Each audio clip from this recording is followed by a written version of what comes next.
Merci beaucoup. Donc, comme on est en technologie, on va partir à la technologie. Voilà. Oups, faut que je recommence. Il me fait vraiment plaisir d'être ici aujourd'hui. Je suis désolée, je vais partir ma présentation. Est-ce que tout le monde, avant que je débute, est-ce que tout le monde a entre ses mains une petite manette avec des petits boutons noirs? Donc, vous avez tous vos télévoteurs. Excellent. Vous allez voir, c'est une présentation de technologie interactive. Donc, tant qu'à être en techno, on va y aller à fond. Donc, ça ici, je vais fermer. Ah, il ne veut pas ouvrir la mienne, André.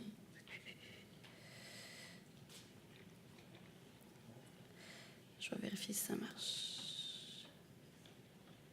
Voilà. Excellent. Voilà.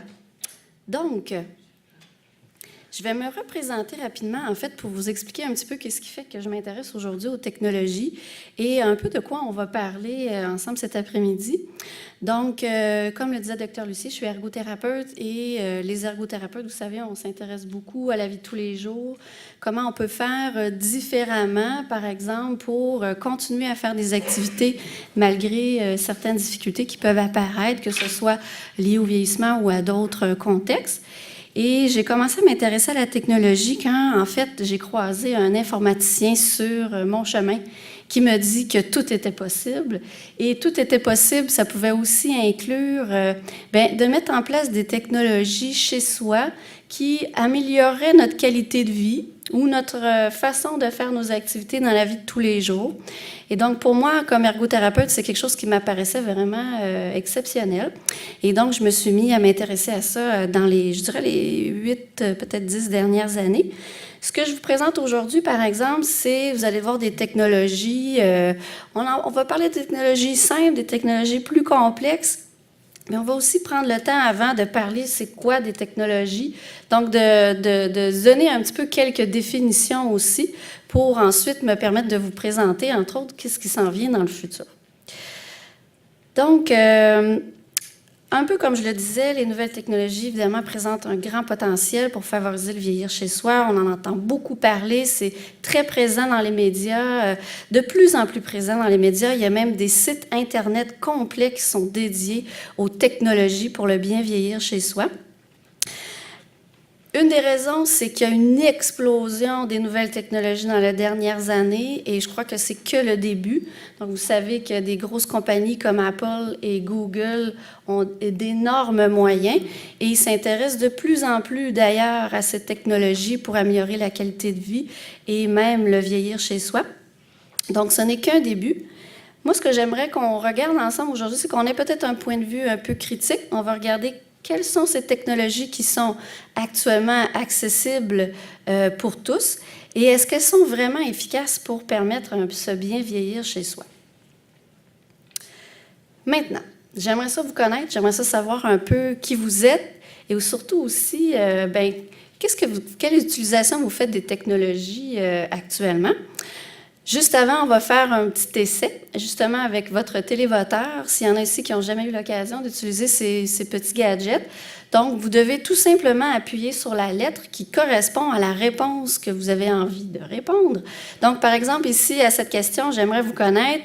Vous pouvez choisir entre la réponse A ou la réponse B. Donc, A, j'ai déjà assisté à une conférence avantage, ou B, je n'ai jamais assisté à une conférence avantage. Et donc, quand je démarre, vous appuyez sur la manette et vous la mettez, si possible, vers mon ordinateur. Et on voit d'ailleurs le nombre de réponses qui rentrent dans la petite boîte en haut. Si vous avez l'impression que la réponse n'a pas fonctionné, vous pouvez réappuyer. Je devrais avoir environ une 50aine de réponses, normalement. Donc, vous appuyez sur A ou sur B. Ah, voilà, on est rendu à 42. Et donc, quand je ferme ici, ça nous permet de voir que 57% d'entre vous avaient déjà assisté à une conférence avantage. Donc, vous êtes des gens déjà bien au fait de comment se déroulent nos conférences. Et 43% nouvelles personnes qui assistent pour la première fois à une conférence. Donc, bienvenue, on est bien content de vous recevoir. Maintenant, j'aimerais que vous me disiez un petit peu quelle est l'utilisation des technologies que vous faites dans votre quotidien. Premièrement, réponse A, vous utilisez déjà des technologies. B, vous les utilisez peu, mais vous souhaiteriez les utiliser davantage. C, vous n'utilisez pas de technologie, mais vous aimeriez le faire dans le futur. Ou D, vous n'êtes pas intéressé aux technologies. Peu importe. Tout. Tout. Tout ce qui, pour vous, est une technologie.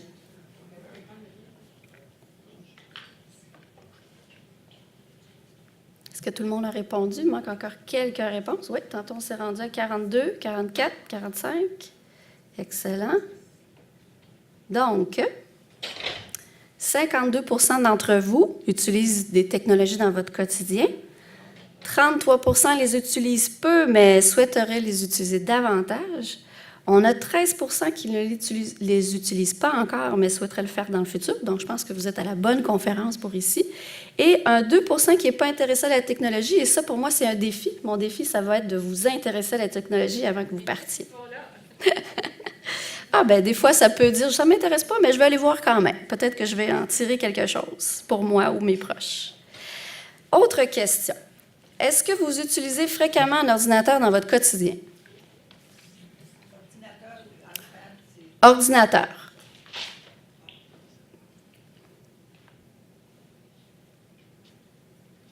Voilà, 41, 42, qui dit mieux? 43. Excellent. Donc, on a 77 % d'entre vous qui utilisent un ordinateur régulièrement. Donc, vous avez déjà de la technologie dans votre quotidien. Maintenant, qui utilise fréquemment un iPad dans son quotidien? Ou l'équivalent, donc Android ou peu importe la marque, mais donc c'est tablettes électroniques.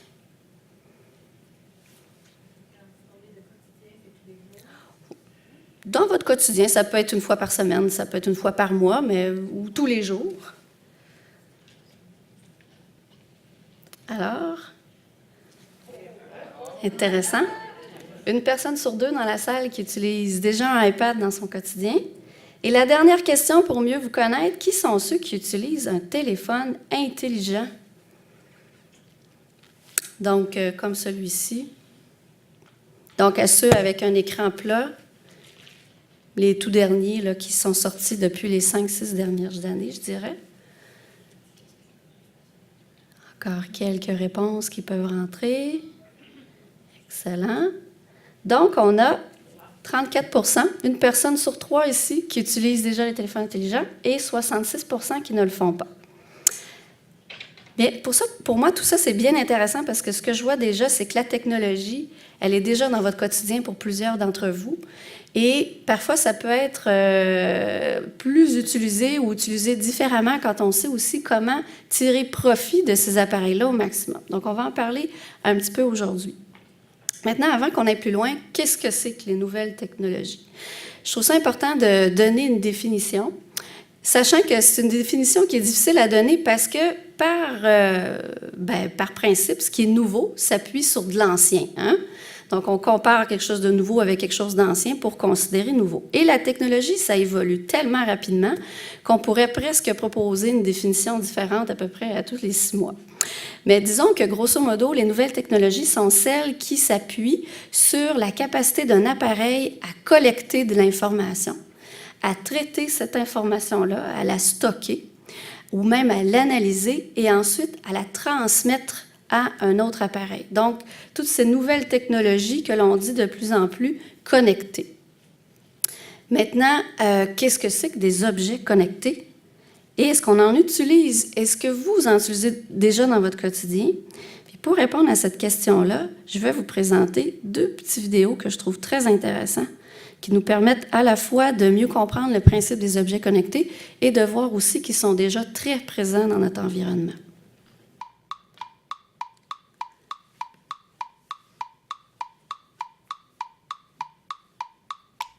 L'Internet des objets, ou machine to machine, en fait c'est quand 2 objets se mettent à parler entre eux. Ça peut paraître bizarre comme ça, mais en fait c'est très utile.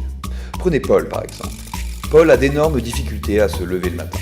Eh bien, l'Internet des objets va lui faciliter la vie. Déjà, son agenda va pouvoir dire à son réveil de se régler automatiquement pour que Paul arrive à l'heure à son premier rendez-vous.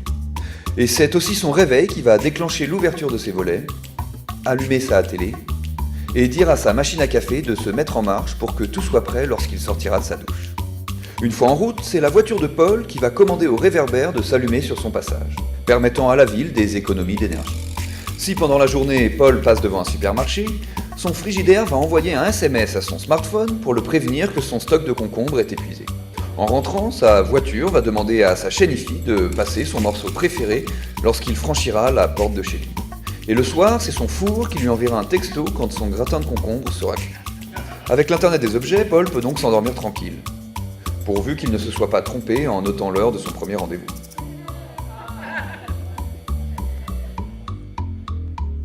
Alors, voilà un peu pour une définition ludique de l'Internet des objets.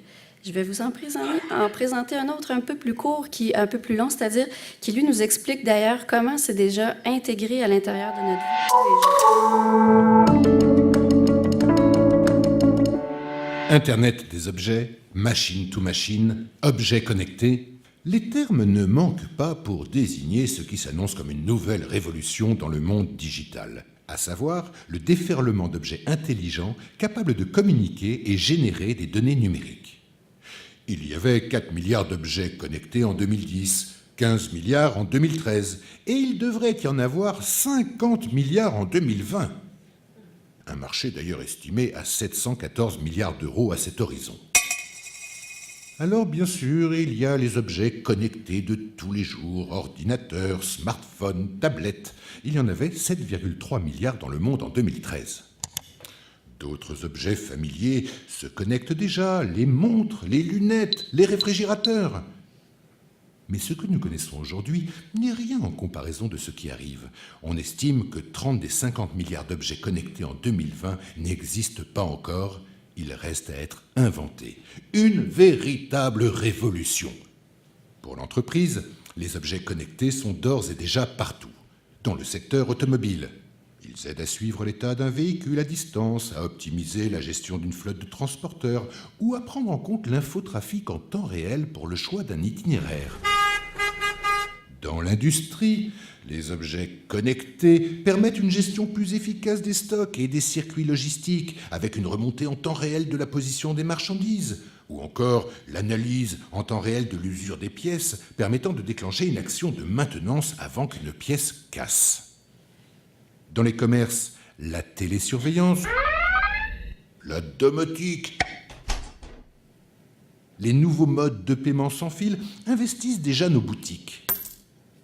Les collectivités locales, quant à elles, optimisent la gestion de leurs places de parking, pilotent la performance énergétique de leurs bâtiments ou encore équipent les villes de vélos ou voitures en libre accès entièrement connectées et géolocalisées afin d'être là où les citadins en ont besoin instantanément. Et dans le secteur de la santé, les objets connectés permettent de nombreux services comme par exemple la téléobservance pour le maintien à domicile des personnes âgées. Bref, les objets connectés représentent certes un gisement de productivité et d'économie, mais pas seulement. Pour les entreprises et les collectivités locales, les informations remontées par ces objets permettent de mieux informer les clients et les usagers et finalement de renforcer la qualité de service. Enfin, les objets connectés représentent un formidable gisement d'innovation pour les entreprises. Et la révolution n'en est qu'à ses débuts. Toutes les entreprises de toute taille et dans tous les secteurs sont concernées, d'autant que tous les objets de notre quotidien seront bientôt connectés. Mais au fait, connectés, comment et à quoi ? Quel que soit le moyen, carte SIM, Wi-Fi, puce RFID, connexion sans fil NFC, les réseaux sont au cœur de cette révolution. D'ailleurs, les opérateurs ont été les premiers à connecter les objets. Ils équipent depuis de nombreuses années les objets de cartes SIM et autres capteurs et savent faire circuler l'information. Et oui, comment ça marche ? Un capteur, situé sur l'objet, relève les données, les transmet via le réseau à un centre de données ou data center. Un logiciel les analyse via le réseau et propose une action préventive, laquelle est remontée à l'objet encore et toujours via le réseau. Bref, le réseau est central. Et puis d'ailleurs, sans réseau, tous ces objets deviennent déconnectés. Ah, Au fait, le saviez-vous? SFR. Ensuite, une publicité pour une compagnie de réseau. Donc, on va passer. Mais j'aime bien la façon très ludique qu'ils ont de présenter cette fameuse Internet des objets ou des objets connectés, qui sont vraiment au centre là, de ce qui nous attend pour le futur, autant pour ce qui touche la santé que même quand on parle de villes connectées pour nos environnements, même à la maison. Et comme vous avez pu le voir, on en utilise déjà beaucoup dans notre quotidien et parfois même sans qu'on le sache. Même la ville utilise actuellement certains de ces dispositifs-là, la Ville de Montréal. Maintenant, est-ce que les personnes âgées plus particulièrement utilisent ces technologies? Mais comme vous l'avez vu tantôt, oui, en effet. On dit parfois qu'ils sont des adopteurs tardifs, donc on les appelle les late adopters. Qu'est-ce que ça veut dire? Oui. Ici, c'est 65 ans et plus. Donc, 6 personnes sur 10 de plus de 65 ans utilisent régulièrement des technologies dans leur quotidien. Donc, de plus en plus, les compagnies essaient de développer ce que vous allez peut-être entendre, des gérants technologies, qui sont des technologies qui s'adresseraient spécifiquement aux personnes de 65 ans et plus. Donc aujourd'hui, on va parler un peu de gérontechnologie, mais en fait, vous allez voir, je vais vous présenter toutes sortes de technologies, dont plusieurs qui n'ont pas été que spécifiquement développées pour des personnes de 65 ans et plus, mais qui en fait ont été développées pour le grand public et que l'on peut décider d'utiliser dans sa vie de tous les jours, peu importe notre âge. Maintenant, ce n'est pas nécessaire d'utiliser des objets connectés pour intégrer la technologie dans notre quotidien. Il existe plusieurs types de technologies, des plus simples aux plus complexes, qui peuvent être connectés ou non. C'est sûr qu'on va parler quand même beaucoup d'objets connectés puisque c'est ce qui s'en vient dans le futur. Tout étant, qu'est-ce qui peut être quelque chose qui est bon pour moi selon mes besoins et selon mes attentes? Donc, c'est une question que vous pourrez d'ailleurs vous poser tout au long de cette présentation et dont on pourra parler d'ailleurs pendant la période de questions. Je vais vous montrer donc quelques exemples de ces fameuses technologies, dont certaines sont des gérants technologies. Tout d'abord, vous savez qu'il y a beaucoup d'activités autour de la technologie pour stimuler la cognition. Vous avez peut-être déjà entendu parler d'entraînement pour le cerveau, comme les logiciels qui s'appellent BrainAge, Lumosity, Happy Neuron ou même NeuroRacer. Donc, c'est un domaine qui est en explosion. On parle parfois aussi de serious games, donc des jeux vidéo qui se veulent sérieux, c'est-à-dire qui se veulent entraîner notre cerveau.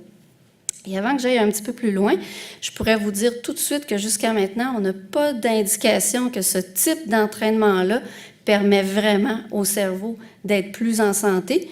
Donc, ce qui ne veut pas dire que l'industrie va essayer de vous passer toutes sortes de messages sur l'efficacité de leurs entraînements. Mais bref, c'est quelque chose qui s'en vient et qui est très fort et qui est de plus en plus présent dans l'industrie et même dans les médias. Beaucoup d'assistants cognitifs qui ont été développés pour nous aider à nous souvenir de rendez-vous, de nous faire des rappels, de nous envoyer des alarmes.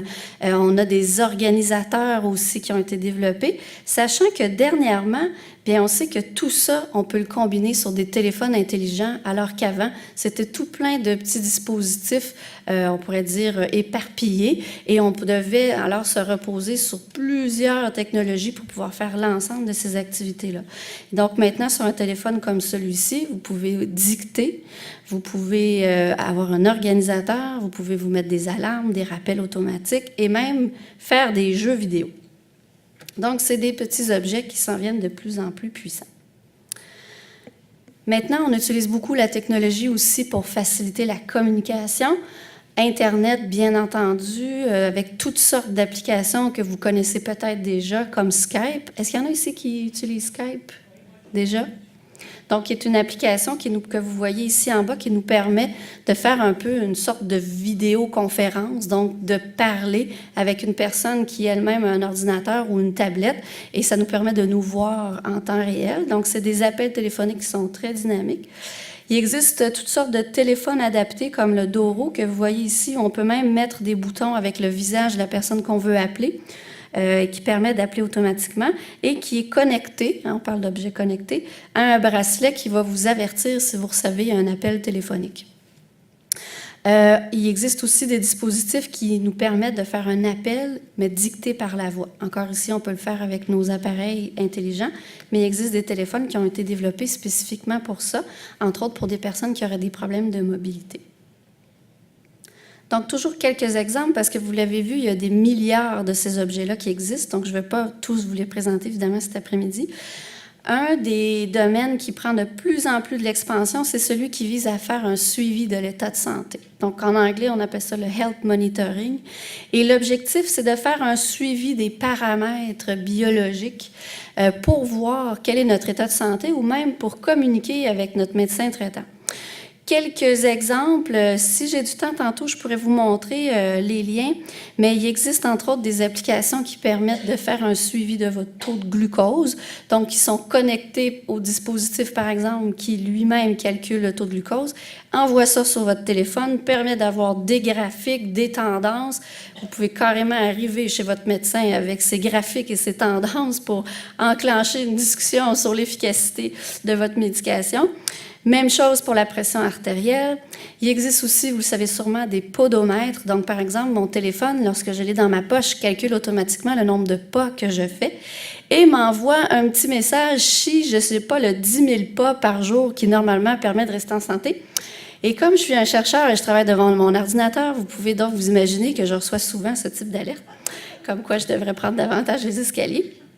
Il existe aussi des bracelets, les nouvelles montres aussi qui ont été dernièrement mises sur le marché par toutes sortes de compagnies qui permettent de calculer plusieurs de ces paramètres qui sont reliés à la santé. Et donc, il y a tout un marché ici qui est en plein essor, en plein développement.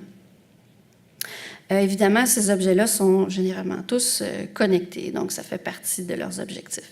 Une des choses qu'on voit de plus en plus aussi, c'est des vêtements intelligents. Est-ce que vous avez déjà entendu parler de ces vêtements qui sont capables de détecter votre pression artérielle, qui sont capables de dire à quel point vous avez couru rapidement ou pas? Eh bien, ça aussi, c'est en essor. On appelle ça en anglais le wearable computing, donc de l'informatique qui est portée par la personne et qui, je crois, dans les prochaines années, va devenir certainement une grande révolution pour les grands sportifs, mais aussi probablement dans le domaine médical. Donc, par exemple, plutôt que de repartir à la maison avec tout plein de détecteurs que vous allez devoir porter pendant une semaine pour votre médecin, vous aurez qu'à enfiler une camisole qui va faire tout ça pour vous. Donc, on augmente la simplicité, on augmente l'efficacité, on augmente le confort. Pour ce qui est du prix, par exemple, là, ça va demeurer évidemment il va falloir que les prix diminuent un petit peu dans les prochaines années pour que ça soit plus accessible, mais il faut savoir que c'est quelque chose qui est vraiment en grand développement. Et ici, celui que je vous présente, c'est l'Exoskin, qui est une compagnie québécoise. Et en fait, les sœurs Justine Dufour-Lapointe et autres, nos skieuses olympiques, portaient l'Exoskin lorsqu'elles ont fait leur course aux Jeux olympiques. Dans le suivi de l'état de santé, il y a aussi un grand marché qui est en développement, qui est celui des piluliers intelligents. Donc, un pilulier qui est capable de vous dire si vous prenez votre pilule la bonne journée au bon moment, qui va vous rappeler si vous avez oublié de prendre votre médicament, qui va communiquer avec votre pharmacien pour lui dire votre niveau d'observance et qui va permettre à votre pharmacien, s'il le faut aussi, de pouvoir faire des ajustements dans votre pilulier. Ici, je vous en ai présenté quelques-uns, il y en existe des centaines. Celui-ci, c'est une compagnie qui est québécoise qui, justement, a développé un pilulier qui est très sophistiqué et qui affiche différentes alarmes lumineuses et différents messages aussi qu'on voit ici à l'écran dans cet objectif de permettre une prise de médicaments le plus efficace possible. La géolocalisation, est-ce que c'est quelque chose dont vous avez déjà entendu parler? Ça suscite beaucoup de questionnements. Donc, c'est entre autres des dispositifs comme celui-ci qui permet de voir où est rendu mon conjoint. Est-ce qu'il est parti du travail? Est-ce qu'il va arriver à la maison dans 20-30 minutes? Est-ce que je pars mon spaghetti tout de suite ou j'attends un petit peu? Mais on a aussi des bracelets, des médaillons comme celui-ci qui sont connectés toujours. Par exemple, vous mettez ce médaillon dans la poche de votre chien sur un petit chandail qu'il pourrait porter. Si jamais votre chien se sauve, vous pouvez aller sur Internet et savoir exactement sa position. On peut faire de même avec les enfants et autres. Donc, encore ici, J'ai souligné les aspects éthiques parce qu'évidemment, ça soulève beaucoup de questionnements, mais on sait qu'aux États-Unis, entre autres, il y a certaines personnes atteintes de la maladie d'Alzheimer qui portent ce type de médaillon et qui peuvent parfois sauver des vies. Mais bon, encore ici, faut-il s'assurer que la personne qui le porte est consentante. Ensuite, rapidement, pour améliorer notre gestion de la préparation de repas, il existe des dispositifs qui arrêtent automatiquement la cuisinière après un certain temps. Si vous êtes du type à oublier comme moi parce que vous avez été distrait par autre chose et à laisser de l'eau bouillir jusqu'à ce que la poêle brûle, parce que ça m'est déjà arrivé. Mais ce type de dispositif-là est très intéressant puisque vous lui dites, mais après un certain temps, je veux que vous coupiez l'état de ma cuisinière. Et de plus en plus, bien, ça s'en vient des dispositifs qui vont être intelligents, donc qui vont pouvoir être programmés et probablement vous envoyer des alertes sur votre téléphone. Est-ce qu'il y en a ici qui ont déjà essayé l'épicerie en ligne? Non? Oui? Non? Donc, ça aussi, c'est quelque chose qui s'en vient de plus en plus présent. Il y a de plus en plus de compagnies qui l'utilisent. On fait son épicerie sur Internet et on se fait livrer. Donc, c'est ce qu'on discutait tantôt, d'ailleurs, M. Lucier, quand il vous présentait le certificat cadeau de chez Provigo. Des frigos intelligents qui vont pouvoir vous dire ce qui vous reste dans votre frigo, ce qui vous manque. Quand vous allez marcher proche de votre épicerie, ils vont vous envoyer une liste des concombres qui vous manquent, de votre lait qui est passé date et qui mériterait d'être remplacé. Donc, ça se veut presque carrément des assistants dans notre quotidien. Puis, je ne rentrerai pas dans la robotique, mais on développe de plus en plus aussi des robots qui ont comme objectif de vous supporter comme ça dans le quotidien. Maintenant, connaissez-vous les fers à repasser qui s'arrêtent automatiquement et qui vous envoient des alertes si vous l'avez oublié sur votre vêtement? Donc, ça aussi, ça existe. Quand il parle de 50 milliards d'objets connectés, vous allez voir, ça va être toutes sortes d'objets utiles et inutiles qui vont être connectés, qui vont vous envoyer tout plein d'alertes. Mais ce type de dispositif-là peut être très important pour, entre autres, s'assurer d'avoir une maison sécuritaire. Pour ceux qui auraient des problèmes de mobilité, connaissez-vous le iRobot? Oui. Est-ce qu'il y en a qui l'ont? Oui. Il y en a qui ont le iRobot? Donc, vous savez que c'est un fer à repasser. C'est un aspirateur intelligent qui passe l'aspirateur pendant que vous vaquez à vos autres occupations. Donc, encore ici, dans l'objectif d'améliorer votre qualité de vie ou même de supporter certaines activités si vous avez des difficultés de mobilité. Il m'en reste quelque peu. Ensuite, je vais vous parler de ce qui nous attend plus dans le futur, mais vous savez qu'il existe des tablettes électroniques et des téléphones intelligents qui ont été adaptés pour les personnes qui souhaiteraient, entre autres, avoir ce qu'on appelle des interfaces, donc ce qui est justement l'écran avec lequel on interagit, qui va être épuré, donc il va y avoir moins de détails, moins d'images. Les images vont être plus grosses, donc pour des personnes qui auraient, entre autres, des problèmes de vision. Il existe aussi toutes sortes de dispositifs adaptés, encore ici, pour les personnes qui voudraient se simplifier la vie au maximum. Donc ça, c'est déjà toutes des choses qui existent et qui sont disponibles actuellement et que vous pouvez vous procurer si jamais, évidemment, c'est des choses qui vous intéressent. Pour terminer donc rapidement, la télésanté, c'est un terme que vous connaissez. Est-ce que vous avez déjà entendu parler de télésanté, télésoins? Donc, l'idée ici, c'est de, entre autres, permettre au système de santé de faire un suivi à distance d'une personne qui aurait besoin, par exemple, qu'on l'accompagne dans sa prise de médicaments. Mais il existe aussi, entre autres, des suivis à distance qui permettent de détecter les chutes. Donc ça, c'est évidemment de plus en plus utilisé par les cliniciens. Par exemple, un tapis que vous pouvez mettre en bas des escaliers ou à la descente de votre lit et qui va détecter si jamais vous faites une chute et qui peut même envoyer une alerte à soit une personne proche ou carrément même à un professionnel de la santé. Et il existe aussi toutes sortes de trucs qui ont été développés pour vous aider à éviter de faire des chutes la nuit. Particulièrement, par exemple, ici, cette veilleuse adaptée qui s'allume automatiquement lorsque la personne passe devant. Donc, tout ça, c'est des petits trucs qui vous donnent un peu une idée de ce qui existe déjà. Ce qui s'en vient beaucoup dans le futur, c'est ce qu'on appelle la domotique, donc une maison qui va être intelligente, qui va vous avertir si vous avez un dégât d'eau, qui va baisser la température automatiquement lorsque vous quittez la maison ou qui va l'augmenter lorsqu'elle détecte que vous êtes rendu à 1 km ou 2 de la maison. Donc, tout ça, c'est de plus en plus intégré et même plusieurs de ces choses-là sont déjà disponibles. Un truc très intéressant aussi, une serrure qui peut se débarrer à distance. Peut-être que vous avez déjà entendu parler de ça avec votre téléphone intelligent. Si vous avez oublié vos clés, vous pouvez débarrer votre porte. Et généralement, ce type de dispositif-là utilise ce qu'on appelle du Bluetooth. Peut-être qu'encore ici, c'est quelque chose que vous avez entendu. Qu'est-ce que c'est le Bluetooth? Le Bluetooth, en fait, c'est un standard de communication entre les objets qui permet un échange de données sur une très, très courte distance et qui utilise un certain type d'onde radio. Donc, si vous voyez, vous allez au magasin, vous voyez un objet, c'est écrit que c'est un objet qui permet les connexions Bluetooth. Donc, ça veut dire que c'est un objet qui peut se connecter à d'autres. Si tout ça vous intéresse, que c'est allé trop rapidement, que vous avez envie d'en savoir un petit peu plus, je vous recommande fortement le livre ici de Danny Lucier-Desrochers, qui est un professeur et chercheur à l'Université du Québec à Trois-Rivières, qui a publié un livre sur iTunes. Donc, pour ceux qui ont les tablettes iPad, vous pouvez vous procurer gratuitement un inventaire de ces technologies qui permettent un soutien au maintien à domicile et qui donne plus de détails un peu que ce que j'ai pu vous donner aujourd'hui sur comment ça fonctionne, où se les procurer, combien ça coûte, etc.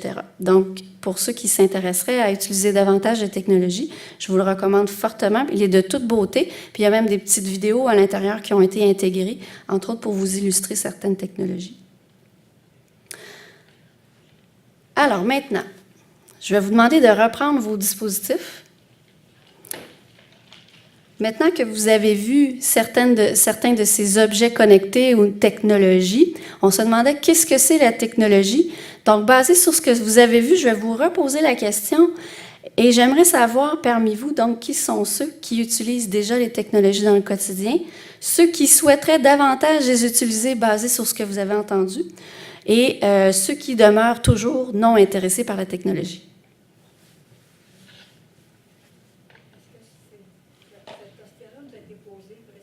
Oui. Ça inclut tout ça. Plus que vous venez de voir ce que je vous ai présenté aussi, parce que peut-être que là-dedans, il y a des technologies que vous utilisiez, mais que vous ne saviez pas que je faisais référence à une technologie, que c'était une technologie en particulier. Donc, vous pouvez répondre encore une fois à cette question-là, mais avec une nouvelle perspective par rapport à ce que je vous ai présenté. Alors, excellent. Donc, on a augmenté notre nombre d'utilisateurs de technologies. Donc, en fait, on se rend compte qu'on en utilise beaucoup des technologies, mais qu'on n'en a même pas connaissance tellement c'est rendu intégré dans notre vie de tous les jours. 43 % qui utilisent peu, mais qui souhaiteraient les utiliser davantage. 13 % qui voudraient le faire aussi plus dans le futur. Et là, j'ai gagné mon pari. Les 2 % qui n'étaient pas intéressés se montrent maintenant intéressés à en savoir plus sur la technologie. Maintenant, on va parler un petit peu du futur. On a parlé beaucoup de ces objets connectés, des environnements connectés. Je vais vous montrer une autre petite vidéo qui vous représente, cette fois-ci, un futur vraiment très proche de ce qu'on peut s'attendre de nos environnements pour simplifier notre vie dans le quotidien.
arrêté ici, mais ça se poursuit comme ça.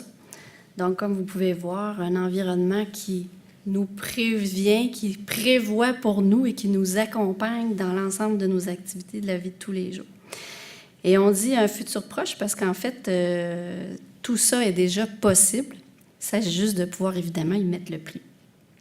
Maintenant, pour le suivi de l'état de santé, comme je le disais tantôt, il y a de plus en plus de choses qui s'en viennent.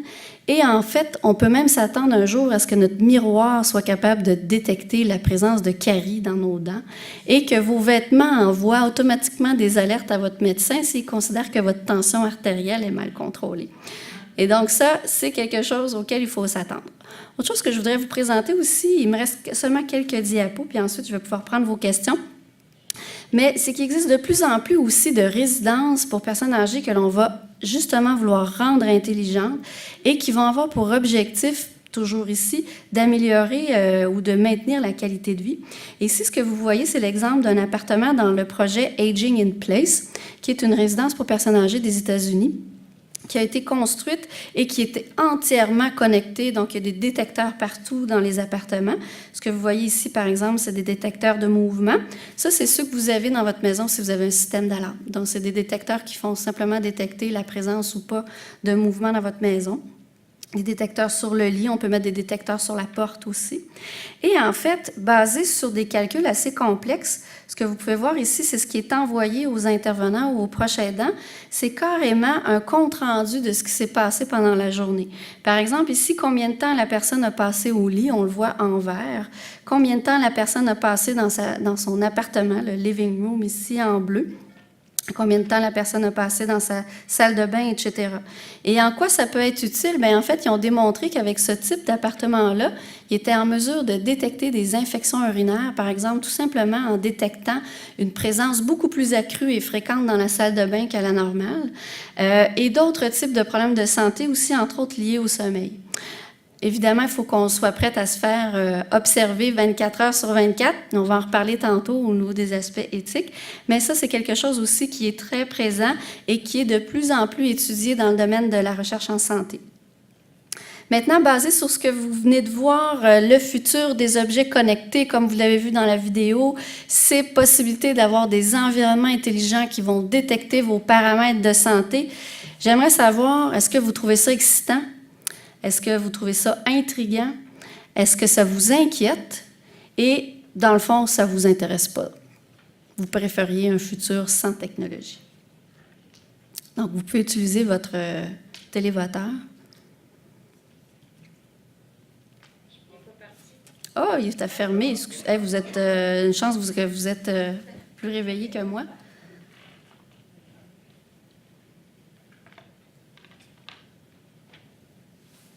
Il manque quelques réponses. Tantôt, on s'est rendu à 47. Peut-être que vous aviez pesé sur votre télévoteur avant que je parte. Voilà, 43, 44. Excellent. Donc, on va regarder. Oh! En fait, on voit qu'il y a 47 % d'entre vous qui demeurent inquiets de ce qui s'en vient dans le futur sur le plan des technologies. Et on a environ 48 %, donc vous direz moitié-moitié. Donc, une moitié d'entre vous qui trouvent ça excitant et intriguant, et peut-être une autre moitié qui s'inquiète de ce qu'on va faire, entre autres, de toutes ces informations et comment ça va transformer notre façon de vivre, mais aussi notre façon d'interagir avec les gens. Maintenant, est-ce que ça marche tout ça? Est-ce qu'effectivement, ça vous permettrait de rester plus longtemps à domicile ou de vieillir en santé ou de bien vieillir? Bien, en fait, comme on l'a vu tantôt, il y a un très grand nombre de produits en vente libre et ça va exploser dans les 5 prochaines années. Et la majorité de ces produits-là, je devrais même dire plus que la majorité, n'a pas fait l'objet d'études scientifiques. Donc, on ne sait pas du tout si effectivement elle favorise ou pas le bien vieillir. Pourquoi? Tout simplement parce que la technologie va trop vite pour nous. Nous, les chercheurs, ça nous prend 4 à 5 ans pour faire un bon projet avec un grand nombre de participants, pour boucler l'analyse, les données, rédiger nos articles et tout ça. Puis la technologie, elle, bien, quand on parle, entre autres, avec les gens de l'industrie, c'est sur un horizon de 3 à 6 mois. Donc, clairement, on a, nous, un agenda qui correspond peu avec les besoins de l'industrie, ce qui fait qu'on est peu capable de suivre le rythme du développement technologique. L'autre chose aussi, c'est qu'on a des difficultés à recruter des participants. Les participants ils ont peur du phénomène du Big Brother. Je ne sais pas si vous avez déjà entendu cette expression-là, mais ils ont peur d'avoir comme tout le temps quelqu'un qui les observe 24 heures sur 24. Et donc, des fois, on a de la difficulté à rendre la technologie acceptable pour nos participants. Quand c'est des projets qui touchent la santé, on a des cliniciens qui ont peur d'être remplacés par la technologie. Fait que du coup, il y a certains projets aux États-Unis qui ont été bloqués par des syndicats de professionnels de la santé qui étaient inquiets des transformations des pratiques de soins et ce que ça pourrait entraîner en termes de perte d'emploi. Donc, on n'a aucune assurance que ces gadgets-là vieillissent vraiment. Oui, c'est sûr qu'ils vieillissent, mais qui vous permettent de mieux vieillir chez vous. Ce qu'on a, par contre, et là, je trouve ça très encourageant, et j'espère que le futur va nous amener plus de données comme ça, mais on sait que pour des personnes atteintes de maladie d'Alzheimer, l'utilisation de technologies très simples, comme par exemple des veilleuses qui s'allument automatiquement la nuit au mouvement, ou des médaillons qui détectent les chutes, peuvent repousser l'institutionnalisation de plus de 8 mois par rapport à d'autres personnes qui ne les auraient pas utilisées. Donc maintenant, c'est un projet qui date de 2010. Vous savez, depuis 2010, il y a énormément de choses qui ont été faites. Donc, on peut juste espérer que, tout en demeurant respectueux de la personne, l'utilisation de ce type de technologie-là va vraiment permettre de rester chez soi le plus longtemps possible. Rapidement, quelques projets de recherche en cours, parce que je ne veux pas vous embêter avec ça, mais vous dire qu'au Québec, on en fait beaucoup. Entre autres, on a 2 projets liés aux environnements intelligents où on a déployé dans des résidences pour personnes qui avaient des difficultés cognitives sévères à la suite d'un traumatisme crânien, des technologies d'assistance pour, entre autres, leur permettre de faire leurs courses et de préparer leur repas de façon plus sécuritaire. On a des projets qui se déroulent, entre autres, dans des appartements qui sont à l'intérieur de nos murs du centre de recherche et où, via la technologie, on essaie de voir est-ce qu'effectivement on comprend mieux les activités, comment elles sont réalisées et comment on peut les supporter via les environnements intelligents. Et d'ailleurs, il y a des projets qui s'en viennent ici au centre de recherche sur le sujet. Et on a aussi développé plusieurs projets où on a adapté des applications pour téléphone intelligent aux besoins de personnes qui ont toutes sortes de déficiences ou de difficultés, dont, entre autres, un agenda pour les personnes atteintes de maladie d'Alzheimer. Et en fait, ce qu'on s'est rendu compte, c'est que les personnes atteintes d'Alzheimer, non seulement sont tout à fait capables d'apprendre à utiliser les tablettes électroniques, mais on a aussi démontré que ça pouvait améliorer leur fonctionnement dans le quotidien. Donc, tout est dans comment présenter l'information, d'avoir un téléphone qui est adapté à leur capacité et travailler de façon très, très étroite avec la personne et avec son proche. Donc, en conclusion, vous avez pu le voir, évidemment, les nouvelles technologies, on souhaite qu'elles puissent avoir un grand potentiel pour le mieux vieillir chez soi, même si on a peu d'évidence scientifique de leur efficacité à ce jour. Et il y a aussi plusieurs questions sans réponse, dont, entre autres, tous les aspects éthiques liés à la surveillance, ce qu'on appelle le Big Brother. Donc, moi, il y a des gens qui me disent, ben moi, j'ai installé chez ma mère qui habite à Chicoutimi des détecteurs de toutes sortes pour me rassurer si jamais il arrive quelque chose parce que j'habite loin, mais ma mère en voulait pas. Donc, ici, il faut s'assurer d'avoir toujours, évidemment, le consentement. Puis s'il y en a qui n'ont pas envie de se faire surveiller 24 heures sur 24, ben ça fait partie des choses que l'on doit accepter. Les aspects financiers, tout ça, évidemment, ça coûte de l'argent. Et un point très important qui est la sécurité des données transmises. Donc, par exemple, si vous avez un chandail intelligent qui envoie à votre médecin votre tension artérielle, est-ce que vos compagnies d'assurance vont aussi pouvoir avoir accès à cette information-là et peut-être réajuster votre couverture parce qu'elles trouveraient que vous êtes moins en santé que ce que vous avez déclaré? Bref, beaucoup de choses qui sont sans réponse, qui peuvent être inquiétantes, mais je crois qu'il va certainement y avoir des façons de contourner ces difficultés-là dans le futur.